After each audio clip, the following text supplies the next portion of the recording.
dia tidak akan pernah dihancurkan oleh Allah Subhanahu wa ta'ala.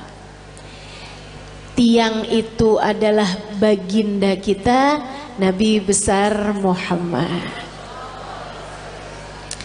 Makanya nih, buat ibu-ibu yang kadang suka ngerasa, ya Allah gimana sih nih mesti ngedidik anak-anak,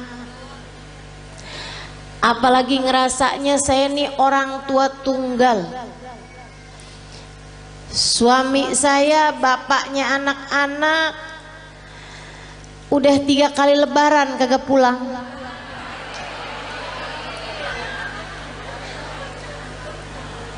Ada lagi yang kami sudah berpisah di tengah jalan karena tidak ada kecocokan. Ada lagi yang memang ajal keburu mendatanginya, sehingga di masa Covid kemarin meninggal dunia, meninggalkan anak-anak yang menjadi yatim. Sekarang saya yang mesti membesarkan mereka seorang diri.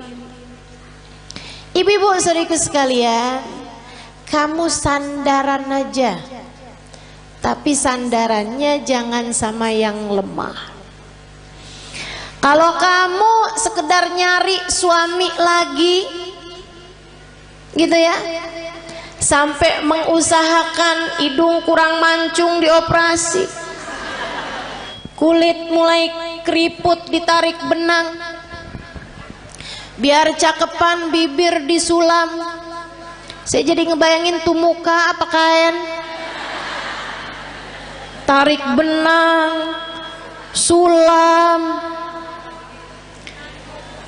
udah jadi kayak kain bu, terlama-lama ada bordir nih.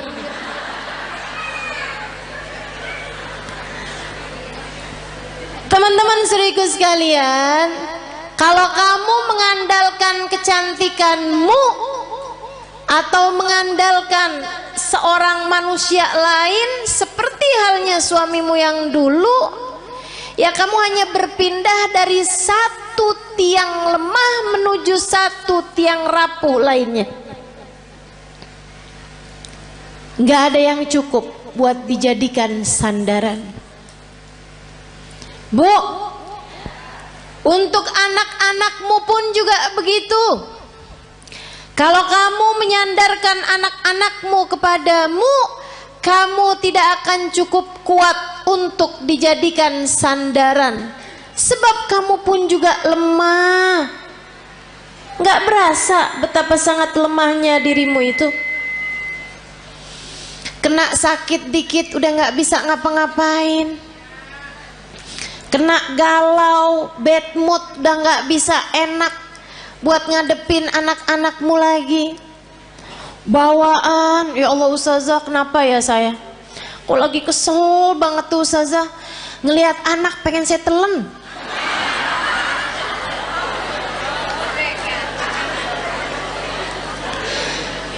Teman-teman sekalian yang saya muliakan, karena kamu adalah tiang yang tidak cukup kuat untuk menjadi sandaran anak-anakmu. Kamu udah tahu tiangnya itu siapa? Tiangnya adalah Nabimu Muhammad. Para istri, jangan andalkan dirimu untuk kebahagiaan rumah tanggamu. Saya cantik, suami mana yang bisa berpaling dari saya? Oh, apa artinya kecantikanmu itu? Lagian bu, waktunya tuh bentar banget yang namanya cakepnya dunia tuh. Betul nggak? Kena jerawat udah nggak jadi cakep. Apalagi banyak nih anak-anak zaman sekarang nih, dia bilang saya cantik karena turunan. Kok sekarang nggak cantik? Karena sekarang tanjakan.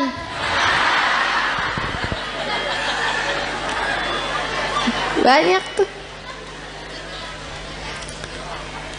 Saya cantik Kalau di Instagram begitu lihat aslinya kagak. Kenapa gitu? Pakai filter banyak banget. Filter biar kelihatan kurus, filter biar kelihatan mulus. Aduh. Jangan andalkan kecantikanmu, ia sangatlah rapuh. Saya perempuan yang pinter. Pinter apa? Pinter nyari duit. Maksudnya kamu kerja gitu? Enggak, di mana aja suami saya nyembunyiin saya ketemu aja. Pinter nyari duit ya. Jangan andalkan kepandaianmu teman-teman saudaraku sekalian. Ianya sangat lemah sekali. Rapuh banget. Rapuh. Gak jadi apa-apa.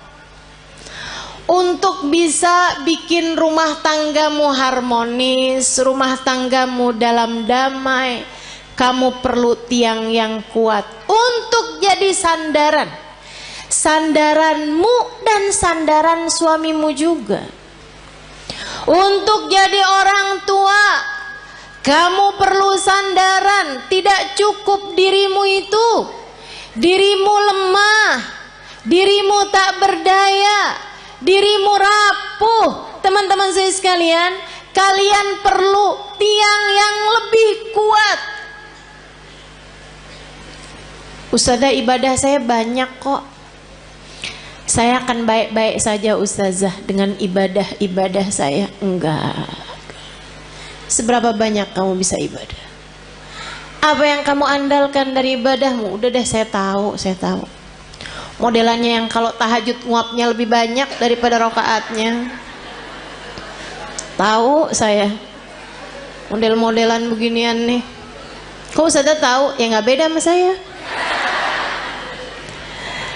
Sama-sama lemah, sama-sama sedikit teman-teman. Udahlah sedikit gitu, enggak aman dari riya, enggak aman dari ujub, enggak aman dari sum'ah. Seneng bener ibadahnya dipasang di status. Hari Senin nikmatnya buka puasa bersama My Hubbi.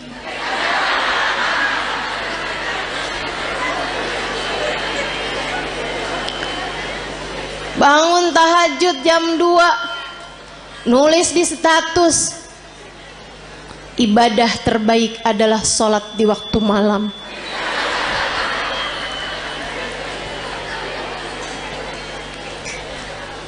Apa gitu? Segitunya mau ngandelin ibadah. Ibadahnya diterima apa enggak sama Allah aja nggak tahu nih kita nih. Nggak kena, nggak cukup teman-teman saya sekalian, nggak cukup. Baru tahajud berapa malam doang, kalau pagi-pagi kelihatan lemes banget. Tanyain sama suaminya, kok kamu belakangan lemes mulu sih? Ya ampun bang, nggak tahu apa bang.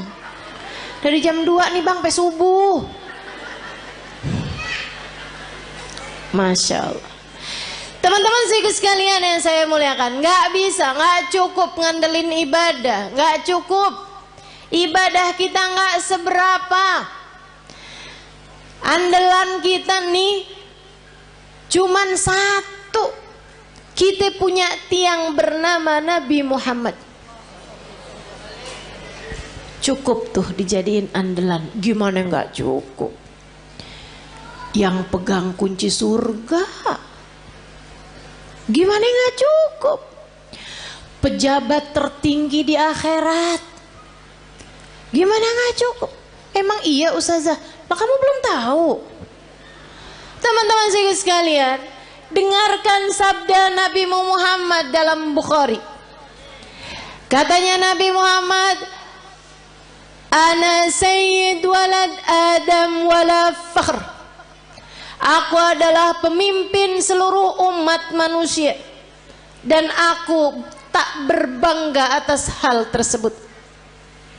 Nabi bilang, saya jadiin sama Allah dipilih jadi pemimpin seluruh umat manusia.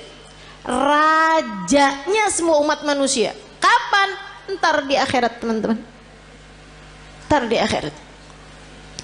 Adam wa man dunahu tahta liwa'i yaumal qiyamah. Nabi Adam dan nabi-nabi yang sesudahnya hanya akan berada di belakang bendera Nabi Muhammad sallallahu alaihi wasallam. Nanti di akhirat tuh orang mengukur kemuliaan mereka dengan seberapa dekat tempat mereka dari Nabi Muhammad. Orang tuh tahu nilainya di hadapan Allah seberapa, rankingnya di hadapan Allah tuh seberapa, rapotnya tuh seberapa. Itu lihatnya dari seberapa jaraknya dari Nabi besar Muhammad. Al-kul yatamanna an yashum turaba. Di akhirat nanti orang berharap kepengen bisa nyium tanah yang habis diinjak sama Nabi Muhammad. Teman-teman saya sekalian, pejabat tertinggi akhirat Nabi besar Muhammad sallallahu alaihi wasallam. Orang kan kalau orang soleh itu para wali, di atasnya para wali para nabi, di atasnya para nabi para rasul, di atasnya para rasul, rasul yang nama mereka disebut dalam Al-Quran ada 25 rasul.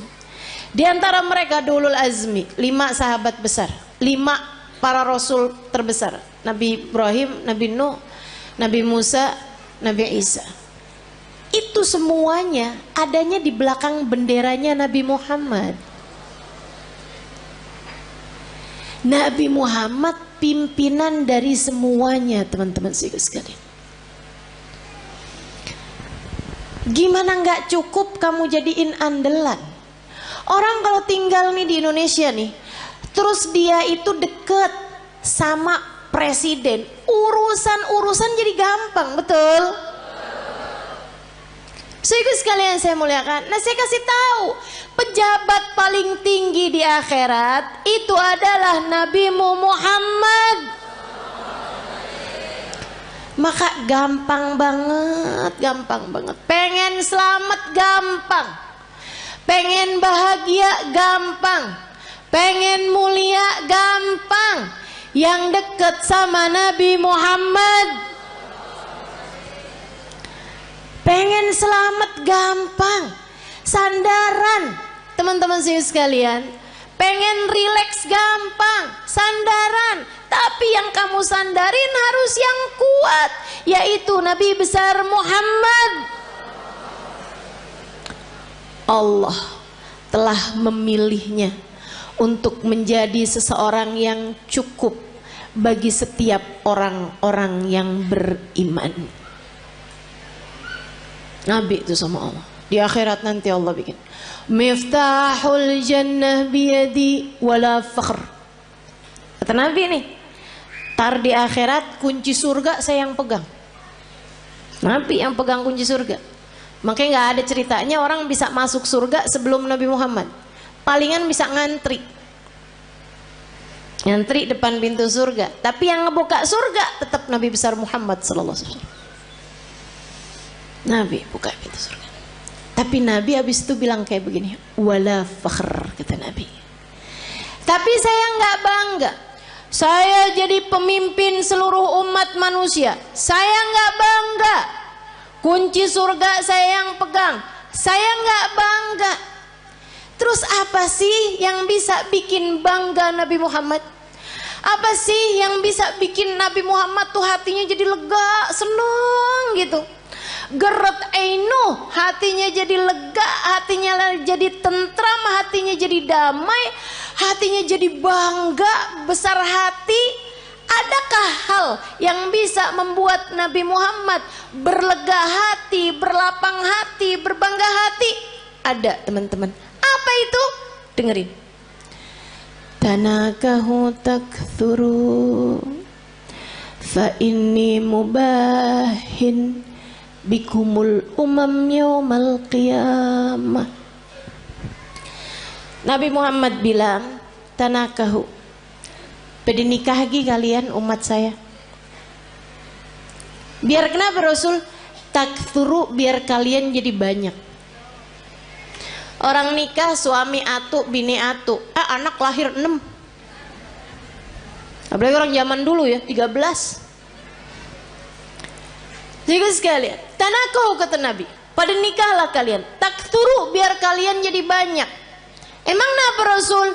Fa ini mubahin bikumul umam yaumal qiyamah, karena aku akan berbangga dengan banyaknya kalian, jumlah umat saya di akhirat nanti. Nabi dipegangin kunci surga kagak bangga.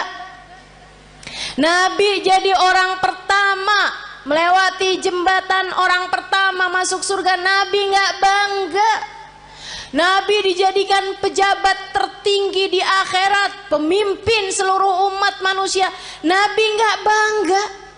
Nabi dijadikan yang terdepan, nabi-nabi yang lain hanya ada di belakang benderanya Nabi Muhammad, Nabi nggak bangga.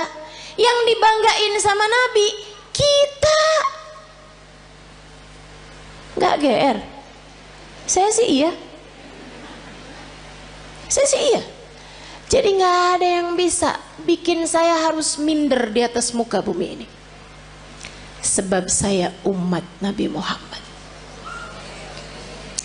Saya yang diinginkan keselamatannya di akhirat nanti oleh Nabi Muhammad. Saya yang kalau ada apa-apa Nabi Muhammad berkenan sujud kepada Allah untuk menyelamatkan saya. Termasuk kamu. Kamu juga iya. Teman-teman saya sekalian, jangan pernah minder. Kamu umat Nabi Muhammad. Syaratnya cuma satu, sampai mati tetaplah jadi umat Nabi Muhammad. Sampai mati tetaplah jadi umat Nabi Muhammad. Sebab kalau kamu sampai mati tetap jadi umat Nabi Muhammad, keselamatanmu adalah puncak cita-cita tertinggi Nabi Muhammad. Kalau kamu mati bawa iman, bawa Islam, bawa cinta di hati kamu, nabimu tidak berkenan menikmati surga sebelum kamu masuk di dalam surga. Mau iri sama siapa kita? Kita yang disayang-sayang sama Nabi Muhammad. Anak-anak kita, makanya jangan berani ngomelin anak, Bu. Saya bilangin dah, ini serius nih saya nih. Serius banget. Jangan berani-berani bentak anak, apalagi bikin hati anak jadi kecil. Ibu-ibu, Nabi Muhammad sudah membesarkan hati umatnya. Anakmu adalah bagian dari umatnya. Masakah udah dibesar-besarkan hatinya sama Nabi Muhammad, kemudian kamu tega untuk mengecilkan hati anak-anakmu sendiri? Kamu tuh bego bener sih.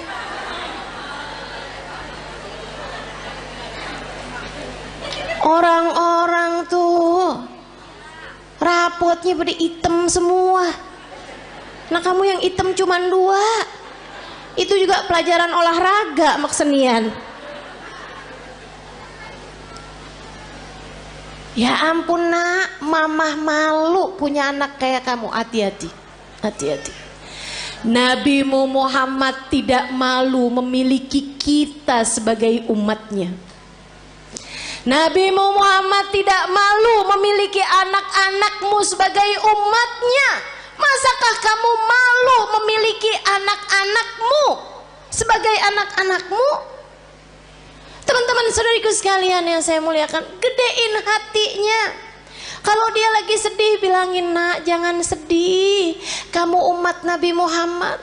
Tapi guru tuh gak sayang sama saya. Gak apa-apa nak, Nabi Muhammad sayang sama kamu. Si temen saya tuh gak sayang sama saya tuh. Dia tuh tadi mukul saya, nggak apa-apa nak, nggak apa-apa, sama orang mah nggak apa-apa. Tapi kamu harus tahu nak, kamu sebegitu disayang sama Nabi Muhammad. Datang seorang anak mas saya, dia cerita belasan tahun. Dia bilang, Ustazah, saya baru tahu Ustazah, ternyata saya ini adalah anak yang tidak diinginkan oleh orang tua saya. Saya bilang, maksud kamu gimana? Jadi di saat orang tua saya itu menikah Ustazah, ibu saya itu sudah hamil saya beberapa bulan. Jadi saya dikawin, orang tua saya kawin dari hari kelahiran, hari nikah sampai kelahiran itu cuma 7 bulan Ustazah. Karena ibu saya udah terlanjur hamil duluan. Saya baru tahu nih Ustazah beberapa waktu yang lama ini, baru-baru ini aja.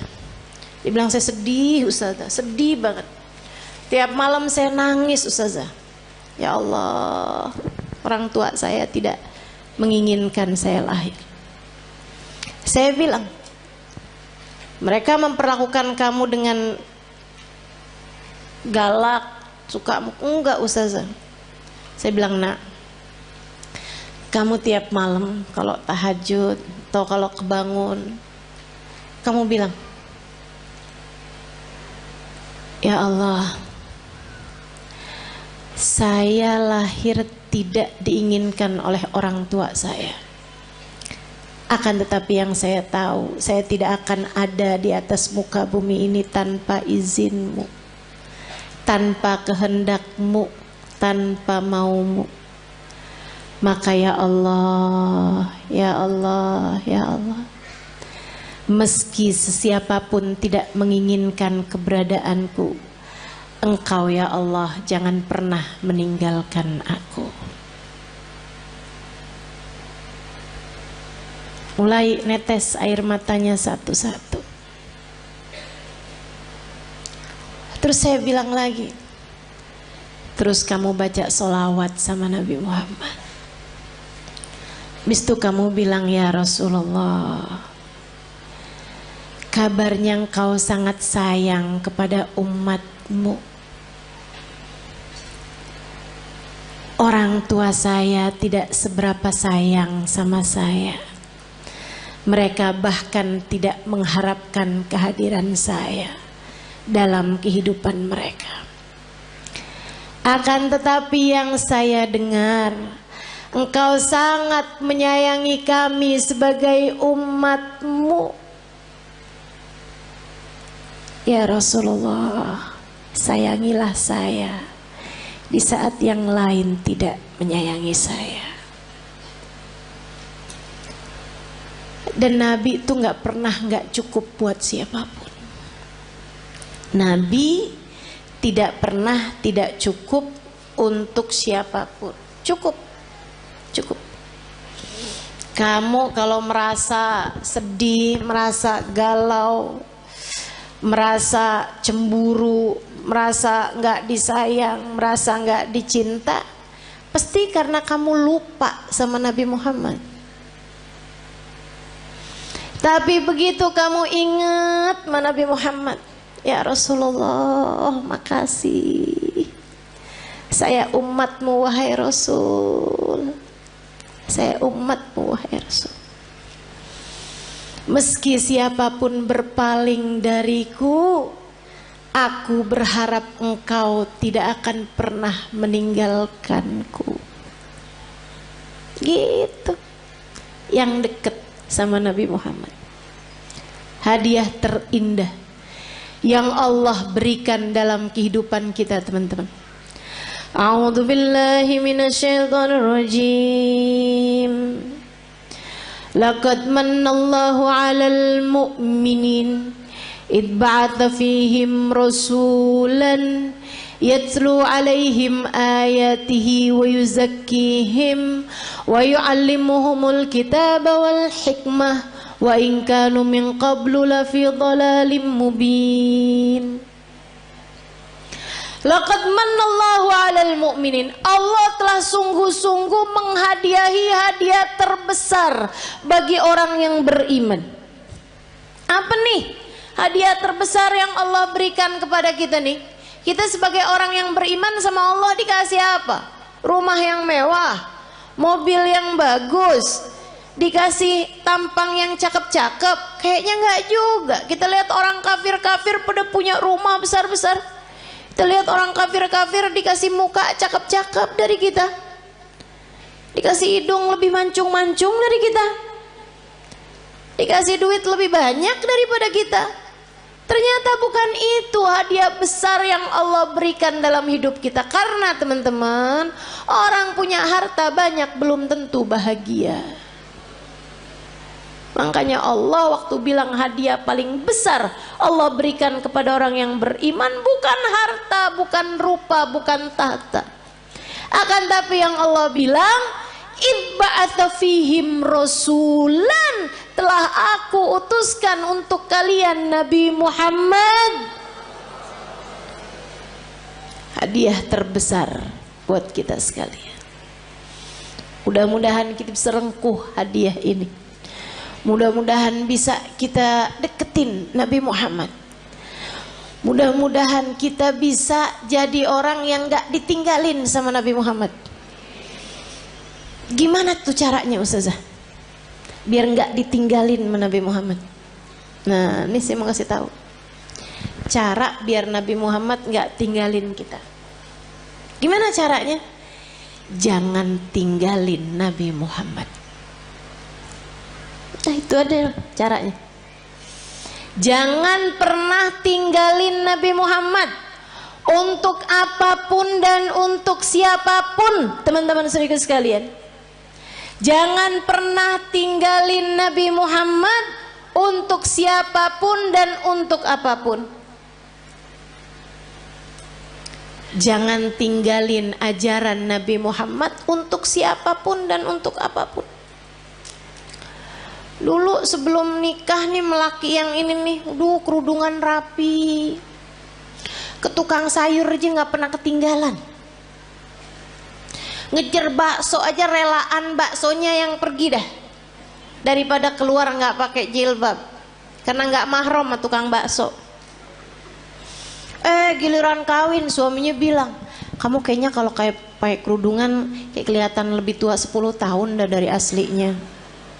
Emang iya ya, ya udah deh nggak apa-apa deh, saya nggak usah kerudungan lah. Kamu tinggalkan ajaran Nabi Muhammad untuk seseorang, kalau udah kamu tinggalin, jangan salahin siapa-siapa kalau kamu ditinggalin sama Nabi Muhammad. Ada adik-adik nih belum nikah, dia pacaran. Dek, saya bilangin, setiap kali kamu berduaan sama pacar kamu tuh, itu yang ketiganya setan. Kalau udah yang ketiganya setan, artinya nggak akan ada Nabi Muhammad. Halo? Itu udah teori pasti tuh. Itu udah prinsip pasti tuh. Nabi nggak akan mau berada dalam kumpulan ada setan di situ. Ya udah kalau gitu setannya suruh pergi Ustazah. Nah kamu terlanjur panggil. Nggak segampang itu. Nggak segampang itu. Sehingga sekalian yang saya muliakan, ma khala rajul wa imra'ah illa wa syaitan thalithuhuma. Tidaklah berdua-duaan laki-laki dan perempuan, melainkan yang ketiganya adalah setan. Udah pasti. Jadi orang kalau lagi pacaran berarti dia ninggalin Nabi Muhammad. Tinggalin tuh Nabi Muhammad sama dia. Jangan salahin siapa-siapa kalau Nabi Muhammad kemudian meninggalkanmu. Makanya Nabi Muhammad bilang, ma yazni zani hina yazni wa huwa mu'min. Orang kalau lagi berzina saat masih dalam hari-hari dia belum bertaubat dari perzinaannya, masih ntar ketemuan lagi, ntar habis itu janjian ketemuan lagi, ntar check in hotel misalnya dan lain sebagainya. Teman-teman saudaraku sekalian, maka katanya Nabi Muhammad, kalau dia meninggal dunia di masa-masa itu tidak akan meninggal dunia sebagai orang yang beriman. Imannya udah kecabut dari dalam hatinya, naudzubillah. Jangan. Maka adik-adik, ini ada nggak sini orangnya? Perasaan depan saya banyak nenek-nenek nih. Emang zaman sekarang tuh umur perempuan suka nggak kelihatan. Kalau dari muka nih suka nggak kelihatan dah emang. Ya, kelihatannya dari dengkul. Kalau udah per 15 menit ganti posisi, tuh. Kalau udah yang mau berdiri perlu bantuan atau ada stylenya dulu gitu, ada gayanya pakai miring kanan, miring kiri, tuh. Tahuan umurnya. Uban udah nggak kelihatan sekarang. Baru pakai jilbab kan? Kadang-kadang juga disemir ya kan, diwarnain merah, hijau, kuning. Gak kelihatan umur dari rambut. Udah dah paling bener ciriin umur orang dari dengkul, bener dah. Kok Ustazah tahu? Nah saya juga gitu. Berasa banget dari atas umur 40 tahun emang bener-bener tuh. Adik-adik saudaraku sekalian, siapapun darimu yang sekarang sedang terjebak cinta yang tidak halal, segeralah tinggalkan atau minta dia untuk menghalalkanmu dalam pernikahan. Lamar saya atau tinggalkan saya, sebab saya hanya punya hidup sekali, tak akan saya habiskan dengan berlimang dosa. Mau hidup cuman sekali-sekalinya nggak barengan sama Nabi Muhammad? Jangan mau dek. Mau hidup yang cuman sekali-sekalinya kamu jauh dari Nabi Muhammad? Jangan mau. Nabi Muhammad tuh andalan kita semuanya. Ustazah, urusan dunia nih, rezeki nih yang paling jadi pikiran saya Ustazah. Paling pikiran saya nih mau urusan rezeki dah Ustazah. Emang bisa ya Ustazah kita ngandelin Nabi Muhammad? Bisa banget teman-teman saya sekalian, bisa banget. Ada dulu orang miskin banget. Ini terjadi di tempatnya Khalifah Al-Ma'mun. Ya, zaman berapa ratus tahun silam. Sehingga sekalian saya muliakan, ada orang miskin banget. Dia istrinya mau melahirkan nggak punya duit. Barang-barang mau dijual juga nggak ada. Mau beli nih buat sekedar persiapan bayinya nggak punya. Miskin banget. Istrinya bolak-balik bilang nih gimana nih ntar ya, mudah-mudahan hari ini kita dapat rezeki. Ternyata enggak. Insya Allah mudah-mudahan kita dapat kelebihan rezeki nih besok hari. Ternyata enggak. Akhirnya dia bingung, dia datang ke makam Nabi besar Muhammad Sallallahu Alaihi Wasallam, ziarah ke makam Nabi Muhammad, nangis. Orang sana memang, orang Madinah.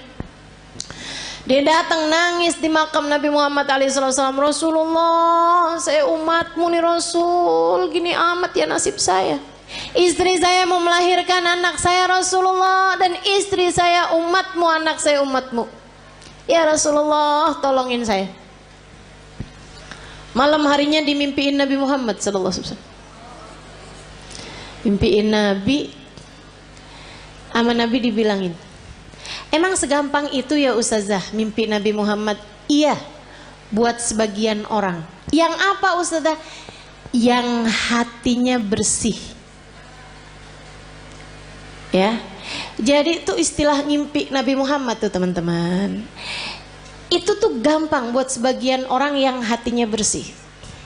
Tapi Ustazah ada kok orangnya kayaknya nggak bersih-bersih amat deh hatinya. Misal, dia tuh ustazah suka banget gitu. Atau kamu ngerasa misalnya gitu ya, hati saya nggak bersih-bersih amat, tapi saya gampang tuh ngimpi Nabi Muhammad. Hati-hati, hati-hati. Ustazah kan katanya setan nggak bisa nyerupai Nabi. Betul, setan nggak bisa nyerupai Nabi. Tapi kamu emang pernah lihat Nabi? Kan nggak? Betul nggak? Ini kayak ada orang nggak pernah lihat saya, terus dia bilang saya ngimpi ustazah tadi malam. Tahu dari mana kalau itu saya? Kan begitu. Deh. Tapi ustazah bukannya setan nggak bisa nyerupai Nabi. Setan nggak bisa nyerupai Nabi, tapi ngaku-ngaku jadi Nabi, dia mah paling pinter. Jadi setan bisa aja tuh, saya adalah Nabi Muhammad, saya perintahkan kamu buat marahin suami kamu, buat cewer anak kamu. Tuh udah nggak mungkin itu Nabi Muhammad. Hati-hati. Nah, Nabi Muhammad tuh paling gak tega sama orang miskin dengan syarat hatinya bersih. Makanya Maulid Simtuturar ada bahasa gini, dan itu saya senang bacanya. Ya, saya senang semua kalimat-kalimatnya Habib Ali Habsyi ya. Tapi yang ini kayak gimana gitu, aduh Nabi romantis banget ya. Katanya Habib Ali Habsyi, idza da'ahul miskinu ajabahu ijabatan muajjalah. Nabi kalau dipanggilnya sama orang miskin datangnya pasti cepet-cepetan. Nabi itu dari masa hidupnya Nabi Muhammad. Kalau ada orang kaya ngawinin, ya Nabi datang juga, tapi nggak selalu paling awal. Tapi kalau orang miskin ngawinin, Nabi datang duluan sebelum yang lain-lain. Enak banget ya. Sampai sekarang juga Nabi tuh kayak gitu. Jadi Bu, kalau kamu ngerasa ya ampun rezeki sulit banget di dunia, tenang. Nabi kalau dipanggil sama orang miskin datangnya cepet. Maka deketin Nabi Muhammad sallallahu alaihi wasallam. Tuh kayak si laki-laki tadi itu yang istrinya mau melahirkan. Ya Rasulullah, malam harinya ngimpiin Nabi Muhammad. Kata Nabi Muhammad gile, Pak, pergi ke khalifah. Khalifah tuh kayak presiden gitu. Bilang sama dia, Nabi kirim salam, sampaikan padanya buat ngasih sama kamu uang, anggaplah ya 100 dinar. Itu kayak semacam 50 juta gitu. Misal aja ya, misal. Bilang sama dia, kata Nabi Muhammad, sholawat kamu yang tadi malam itu pas 10.000. Udah tuh. Habis itu dia kebangun. Aduh bingung juga nih. Seneng ngimpi Nabi, seneng dikasih isyarah. Tapi kan caranya kan gak normal nih, gak wajar. Masa mau datang ke rumahnya orang khalifah pula belum tentu diterima, belum tentu dibukain pintu ibu ya. Akhirnya dia datang ke seorang syekh, seorang ulama. Pada zaman itu tuh pejabat-pejabat masih sangat menghormati ulama. Walaupun ulamanya miskin. Diceritain, kata ulama tersebut, ya udah ayo kalau gitu. Pergi kita ke khalifah. Nyampe di rumahnya khalifah, bukan khalifah bahkan ya, gubernur, mohon maaf. Pergi ke tempatnya gubernur, akhirnya kemudian karena yang datang ulama maka diperkenankan ketemu. Memang lumayan deket nih si ulama ini, syekh ini sama gubernur. Dia bilang, Pak Gubernur, saya ini datang kemari nih mau menyampaikan hajatnya tetangga saya ini. Silahkan kamu sampaikan. Dia bilang, iya Tuhan, mohon maaf saya tadi malam ngimpi Nabi Muhammad. Nabi Muhammad kirim salam kepadamu. Oh. Nabi Muhammad bilang, Tuhan harap memberi kepada saya uang 100 dinar. Udah mulai curiga, oh dia datang nih mau minta duit nih. Nabi Muhammad bilang, katanya solawat Tuhan yang tadi malam sudah sampai 10.000 solawat. Langsung gubernur tersebut berdiri, kemudian dia ambil uangnya, dia kasihin 100 dinar. Dia bilang, ini Pak. Orang sampai kaget-kaget. Dia bilang, ini dari Nabi Muhammad untukmu. 50 juta tadi nih. Dia ambilin lagi. Ini dari saya untuk kamu. Untuk hajat kamu itu. Masih diambilin lagi. Dan ini hadiah dari saya karena kamu telah memberi kabar gembira buat saya. Dia bilang, kok bisa Tuhan langsung bermurah hati seperti itu? Dia bilang, saya ini dari sejak muda gak pernah ninggalin sholawat tiap hari 10.000 kali. Orang soleh ya, padahal gubernur tuh, tapi sangat soleh. Waktunya jadi sholawatnya sholawat yang pendek, tapi bacanya 10.000 setiap hari. Dia bilang, saya nggak pernah cerita-cerita sama siapapun, bahkan istri saya aja nggak tahu. Dia bilang, sampai tadi malam saya kelelahan yang luar biasa, saya baca terus sholawat tapi ketiduran. Habis itu saya kebangun lagi, Allah, sholawat saya udah berapa nih? Saya lanjutin sholawat lagi, capek banget, sampai ketiduran. Saya baca lagi sholawat sampai ketiduran. Dia bilang, saya nggak tahu jumlah sholawat saya berapa, tapi saya doa aja, ya Rasulullah, kalau sholawat saya sampai 10.000, tolong kasih tahu saya, wahai Rasul. Dia bilang, hari ini kamu datang membawa kabar gembiranya dari Nabi Muhammad. Makasih banyak, Pak. Masya Allah. Tuh bu, orang susah-susah datang ke Nabi Muhammad beres.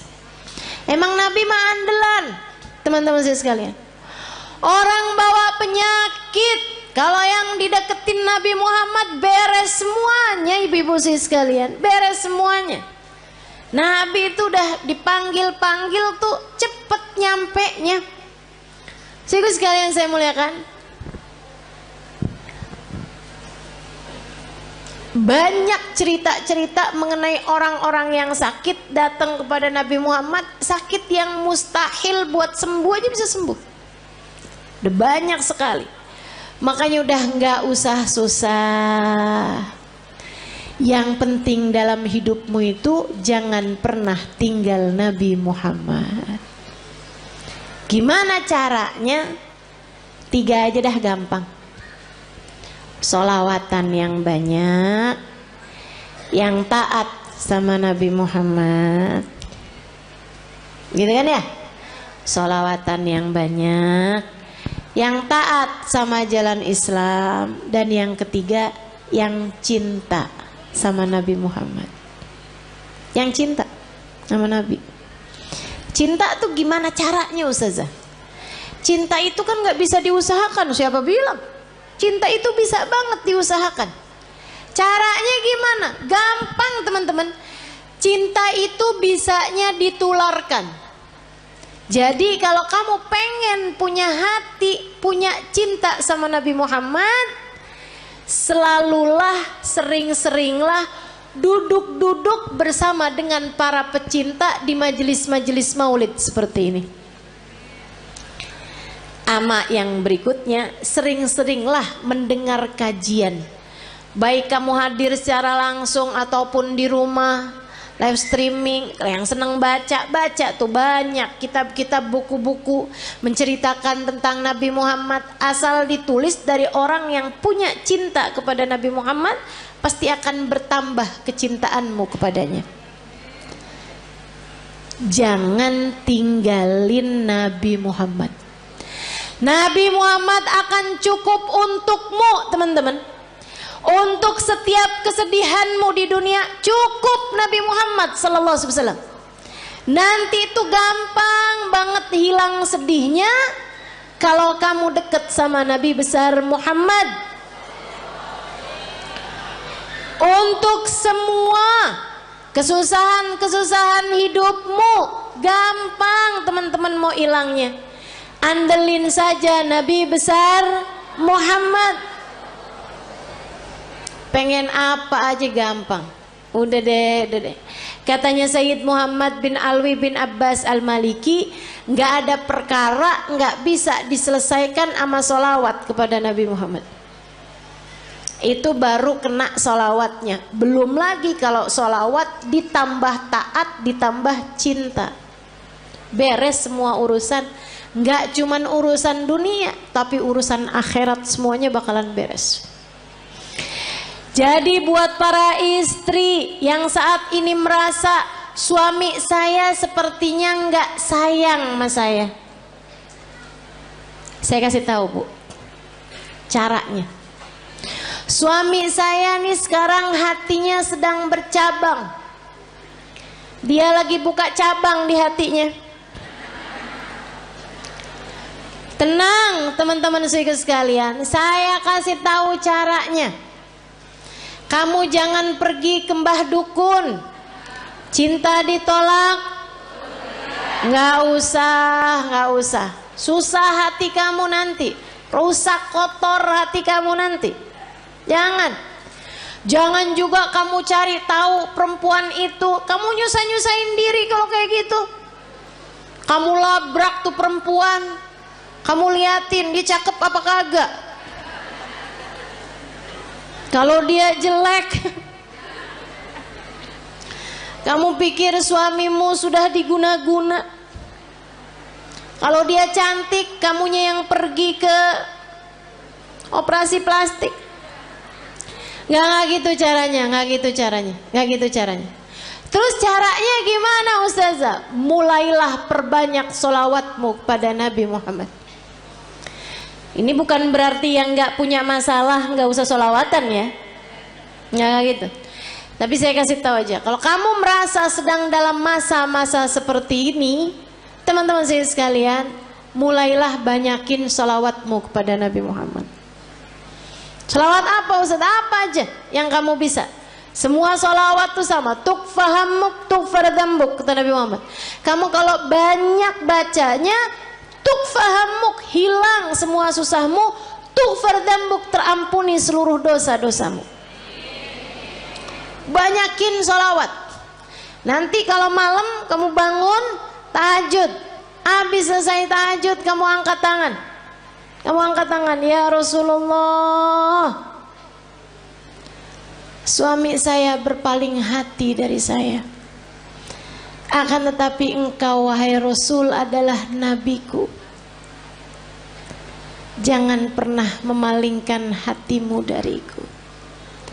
Akuilah aku sebagai umatmu. Jangan tinggalkan aku wahai Rasulullah, meski sesiapapun meninggalkanku. Gitu kamu doa tiap malam. Tapi habis sholawatan kamu banyak. Nanti kamu liatin aja, akan ada solusi yang baik sesudahnya. Tungguin. Emang yang namanya musibah kan ya Bu ya, ujian tuh kan ada waktunya Bu. Emang ada waktunya tuh Allah ngasih tuh ujian tuh. Jadi kamu tenang aja gitu. Tenang aja, liatin aja. Ntar tuh ada saatnya dimana kalau dia baik untukmu, dia yang akan datang kepadamu kembali. Yang penting kamu tetap jaga adab, tetap jaga akhlak. Jangan terus jadi jual mahal, ya kan? Jangan terus jadi nggak sopan sama suamimu. Jangan teman-teman, jangan. Sebab bagaimanapun Nabi Muhammad kasih tahu kita, suami adalah surga. Kunci surga kita nih, istri nih dipegang sama suami yang baik-baik. Kalau misalnya dia nggak baik sama kita, takutnya kunci surga kita dia telan, repot tar dari mana nyarinya. Ayo dah, insya Allah. Teman-teman saya sekalian, jangan tinggalin Nabi, sebab Nabi akan cukup buat kita. Ini baru dunia nih, belum lagi akhirat. Orang kalau deket sama Nabi Muhammad, sakaratul mautnya ditemenin sama Nabi Muhammad. Orang kalau deket sama Nabi Muhammad, sakaratul mautnya ditemenin sama Nabi Muhammad, teman-teman. Ini nggak jauh. Sakaratul maut kamu aja bisa loh ditemenin sama Nabi Muhammad, kalau kamu punya cinta yang besar kepada Nabi Muhammad. Belum lama umi saya meninggal dunia teman-teman. Baru 46 hari yang lalu umi saya meninggal dunia, belum 2 bulan. Cinta banget umi saya sama Nabi Muhammad. Bukan berarti nggak cinta sama suami, nggak cinta sama anak-anak, cinta. Tapi sama Nabi Muhammad nggak ada yang bisa ngalahin, nggak bisa ngalahin. Kesenangannya umi saya tuh hari-harinya. Kalau saya lagi nggak ada di sana, kalau anaknya mantunya yang jadi ulama juga ya, itu nggak lagi ada di sana, senengannya dengerin YouTube saya, senengannya tuh dengerin live streamingan saya gitu, buat dengerin cerita tentang Nabi Muhammad. Bahkan kalau beliau sakit, itu saya suka jengukin beliau sakit, pulang udah baik umi saya. Sampai katanya ponakan saya, kayaknya Haleh nih bawa kesembuhan gitu buat Umi, jadi obatnya Umi gitu. Saya bilang bukan saya, tapi Nabi Muhammad. Karena tiap kali saya datang ke Indramayu, kampung kami, itu Umi pasti hadir. Biar kata sakit-sakit diusahakan untuk bisa hadir di majelis. Kecuali kalau emang nggak bisa duduk, udah memang susah gitu kondisinya. Tapi selagi beliau masih kuat, diusahakan untuk hadir majelis. Beberapa hari sebelum meninggal itu saya ada di sana dan majelis saya semua beliau hadiri.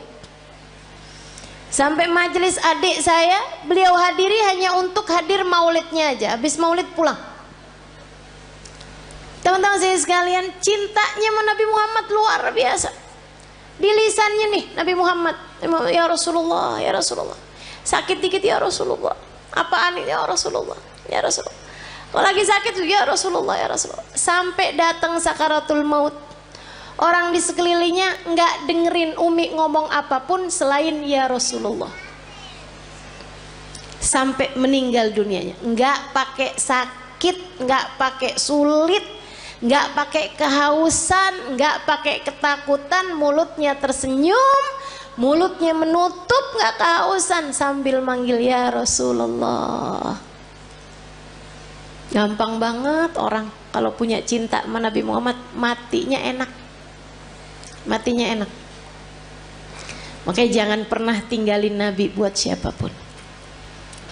Saya sekalian, dikubur juga enak kalau orang punya cinta sama Nabi Muhammad. Sahabat-sahabat Nabi tuh nggak ada yang pernah takut memati. Pergi perang ayo gitu kan, nggak pernah takut memati. Kenapa? Udah pasti enak dong dalam kubur barengan sama Nabi kok. Cita-cita. Orang kalau punya cinta sama Nabi Muhammad, di mahsyar di saat yang lain ketakutan, dia nggak bakalan ketakutan teman-teman. Karena bersanding dengan Nabi Muhammad, manusia yang tidak akan pernah dikecewakan sama Allah. Orang kalau punya cinta sama Nabi Muhammad, di akhirat nanti nggak bakalan susah. Saat dia lewatin jembatan, dia bisa lihat Nabi Muhammad menunggunya di pintu surga. Kalau ada apa-apa tinggal panggil aja, ya Rasulullah, ditolong sama Nabi Muhammad sallallahu alaihi wasallam. Enak. Maka teman-teman, andalan kita satu-satunya adalah Nabi.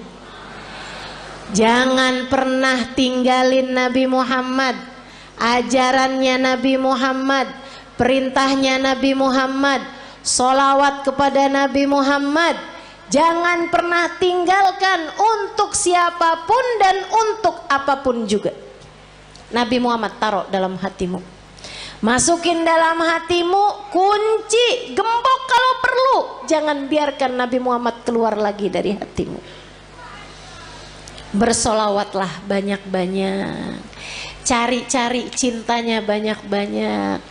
Tumpuk terus cinta kepada Nabi Muhammad. Kalau kamu bilang, Ustazah saya kok nggak cinta loh sama Nabi Muhammad, susah loh saya nih Ustazah, saya nggak bisa gitu cinta gitu kayak orang-orang sebut nama Nabi Muhammad mengalir air matanya, saya nggak ngerti Ustazah kayak gitu.